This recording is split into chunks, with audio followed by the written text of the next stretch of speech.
ಚೀನಾದ ಬ್ರಹ್ಮಪುತ್ರ ನದಿಯ ಮೇಲಿನ ನೀರಿನ ನಿಯಂತ್ರಣ ಮತ್ತು ಅಣೆಕಟ್ಟು ನಿರ್ಮಾಣಗಳ ಕುರಿತು ಭಾರತದಲ್ಲಿ ಆತಂಕ ಹೆಚ್ಚುತ್ತಿದೆ.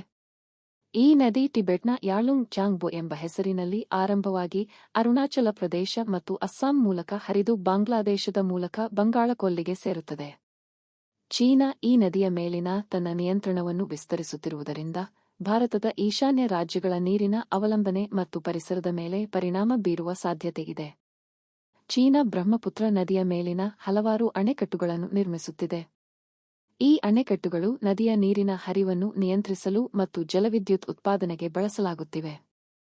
ಈ ಯೋಜನೆಗಳು ಟಿಬೆಟ್ ಪ್ರದೇಶದಲ್ಲಿ ನಡೆಯುತ್ತಿದ್ದು, ಚೀನಾ ತನ್ನ ದೇಶದ ವಿದ್ಯುತ್ ಅಗತ್ಯಗಳನ್ನು ಪೂರೈಸಲು ಈ ಯೋಜನೆಗಳನ್ನು ಮುಂದುವರೆಸುತ್ತಿದೆ. ಇದರಿಂದ ಭಾರತದಲ್ಲಿ ಹಲವಾರು ಆತಂಕಗಳು ಉದ್ಭವಿಸುತ್ತಿವೆ. 1. ನೀರಿನ ಹರಿವಿನ ಕಡಿತ. ಚೀನಾದ ಅಣೆಕಟ್ಟುಗಳಿಂದ ನದಿಯ ನೀರಿನ ಹರಿವು ಕಡಿಮೆಯಾಗುವ ಸಾಧ್ಯತೆಯಿದೆ. ಇದರಿಂದ ಭಾರತದಲ್ಲಿ ಕೃಷಿ, ಪಾನೀಯ ನೀರಿನ ಪೂರೈಕೆ ಮತ್ತು ಪರಿಸರದ ಮೇಲೆ ಪರಿಣಾಮ ಬೀರುವ ಸಾಧ್ಯತೆಯಿದೆ. 2. ಅಪಾಯದ ಪ್ರವಾಹಗಳು.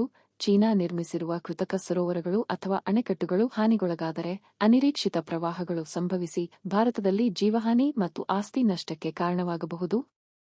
3. ಭದ್ರತಾ ಚಿಂತನೆಗಳು. ಪಾಕಿಸ್ತಾನ, ಭಾರತದಿಂದ ಸಿಂಧೂ ನದಿಯ ನೀರಿನ ಹರಿವನ್ನು ಕಡಿಮೆ ಮಾಡುವ ಭಾರತ ಸರ್ಕಾರದ ನಿರ್ಧಾರಕ್ಕೆ ಪ್ರತಿಯಾಗಿ ಚೀನಾಗೆ ಬ್ರಹ್ಮಪುತ್ರ ನದಿಯ ನೀರಿನ ಹರಿವನ್ನು ನಿಲ್ಲಿಸಲು ಮನವಿ ಮಾಡಿದೆ ಎಂಬ ವರದಿಗಳು ಹೊರಬಿದ್ದಿವೆ.